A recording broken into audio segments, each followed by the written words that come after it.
Hey everybody, welcome to JLB Sports TV. I am Justin Block. I know that I've been MIA all summer. We had some videos in the pipeline because of some different conflicts. We didn't get around to finishing them. I've also been working all summer. I'm back at writing at Complex Magazine. If you didn't know that, I wrote for them back in the fall, but now I'm in their sports department, so we'll provide a link down below so you can keep up with all the writings I've done. That's why I haven't really updated the website more, because I've been writing so much for this established magazine. I'm very happy about it and very thankful for the opportunity. But let's get into some Liverpool transfer news. And first and foremost, I want to talk about Luis Suarez. I've kind of held my mouth shut all summer about Luis Suarez. Everybody on Twitter and on the forums and wherever, it seems like Liverpool fans are about ready to turn on him. They're calling him a cunt. They're saying that he never loved us, they never loved him, blah, blah, blah. But let's just cut through that for now, because I do think that it is likely that Luis Suarez will be a Liverpool player come September 1st. Brendan Rodgers came out and said yesterday that something drastic would have to happen for Luis Suarez to leave Liverpool. And I mean, Luis Suarez, a couple days ago, sort of softened his stance a little bit. He said that he does intend to join Liverpool on their preseason tour, which I believe kicks off in a couple days in Asia and Australia. So Luis Suarez will be in Liverpool colors sooner rather than later, and I do believe it will remain that way, just as Brendan Rodgers said, unless something drastic happens. And I think that's for a couple of reasons. One, I don't think that any club is actually willing to meet Liverpool's valuation of Luis Suarez. There's the rumored £40 million release clause. It's really up in the air as to whether that has any truth to it, but it's generally believed that Liverpool aren't going to even consider any offers below £40 million.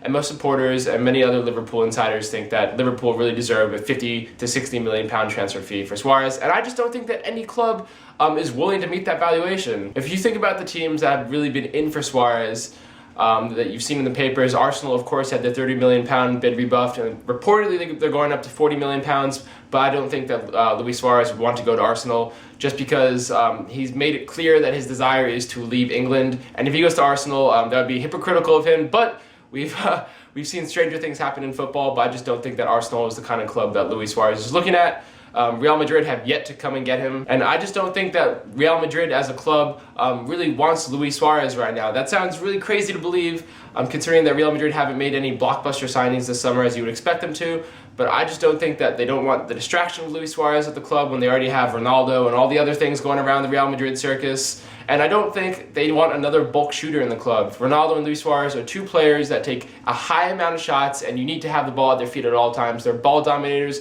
I don't know if Real Madrid want two of those kinds of players in the side. Of course, a lot can change between now and September 1st, but I think Luis Suarez will stay with Liverpool. He knows that Liverpool is the best place for him right now if he wants to have individually a great season, because as Brendan Rodgers said in his presser yesterday, Liverpool last season built all their tactical movements and patterns around Luis Suarez, and that's what enabled him to really roam free and have the kind of season he'll have. I think he might, if he goes to another club where there are other star players of his caliber that are also looking to get the goals, he might be restrained a little bit. So I think Luis Suarez will stay here come September 1st. And if he didn't, on Twitter I said some pretty crazy things if he goes to Arsenal. So I hope that those things don't happen, because I don't want to do the things I said I would do.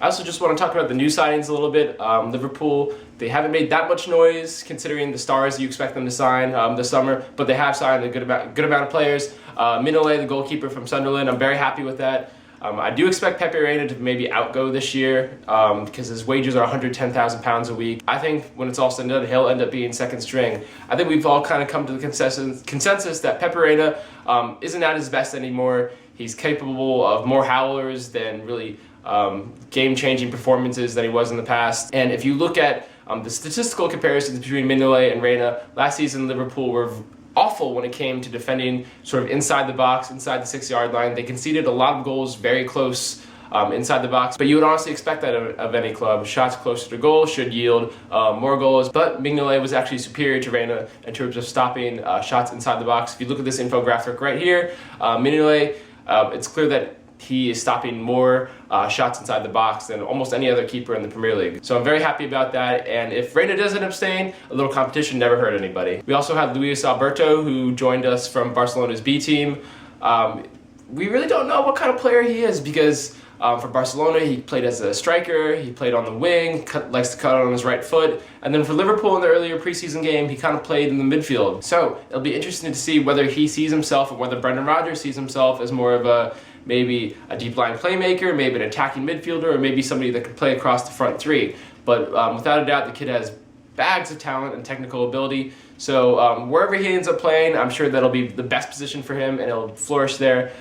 So I think that he's actually one that can maybe really come up this season, and by the end of the year provide an important role for Liverpool. In the beginning of the season, I don't expect him to get many games in the starting 11, but with injuries and with the normal things that happen through the course of the season, I do think that he is one to really cement his place in the starting 11 maybe by the end of next year. And I guess the biggest ticket signing for Liverpool this season has been Iago Aspas, coming over from La Liga. Now, he did impress in the preseason game for me. Brendan Rodgers was very high on him. It's clear that this guy has technical ability, trickery, a good footballing brain, and some pace to go with it. But if I'm just looking at his stats, I'm not that hot on what I've seen from Aspas in the past. He's a 25-year-old, will be 26 by the time the season ends, and he only has one season of top-flight experience. That's right.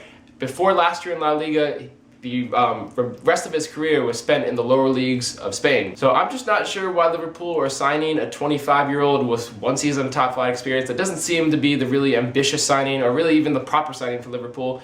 And if you look at the teams that he scored against last season, 1/4 of his goal tally came against, I believe, Valladolid, if I'm pronouncing that name correctly, but it's a La Liga side that finished 14th. And if you look at the rest of the goals, he only scored 3 goals against top half La Liga sides. Only one of them was against a top 3 side, which is Real Madrid.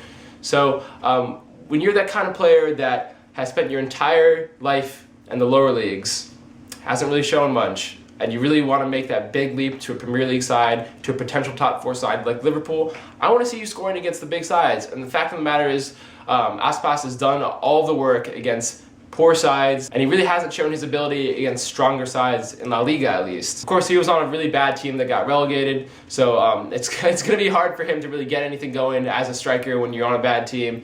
So I do give him some leeway there, but I'm not too hot on him as many other fans are, but I wish him all the best. I hope that Liverpool's new number 9 can bag 10 to 15 goals for us this season. And before I go, just one quick word on the departure of Andy Carroll. I'm very pleased about this. Happy for Carroll, happy for the club, happy for West Ham. I think West Ham gets a striker that can potentially be a 15 to 20 goal striker per season, but Andy Carroll's going to have to do a lot of work to prove that he can really crack a top 6 side again, because it's generally regarded that he's an injury-prone big man, a target man, who can really only play one style of football, and that really isn't worthy. He's a mid-table striker, basically, the minds of many commentators. And I agree with that assumption. I don't think that Liverpool were the right club for him from the beginning.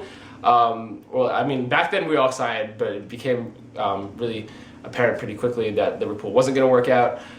So I'm happy that he's moved on. I'm happy the club moved on. I'm happy that he's off of our books, and let's try to reinvest that fee. I know that Brendan Rodgers definitely has one £20 million bullet in the chamber, so it'll be interesting to see who he gets. Mkhitaryan didn't work out. Eriksen might be going to AC Milan. So I want to know your question right now. 1, what do you think Luis Suarez is worth, and what club do you think he'll move to, if any at all, this summer? And 2, if you had 20 to 25 million pounds to spend, as we assume Brendan Rodgers does, what would be the one player that you would spend it on? Or would you spend it on a bunch of 10 million or 7 million pound players? Let me know your thoughts down below. What is your summer transfer plan for the rest of Liverpool summer? So I am Justin Block. Well, thanks for watching JLB Sports TV. I am out.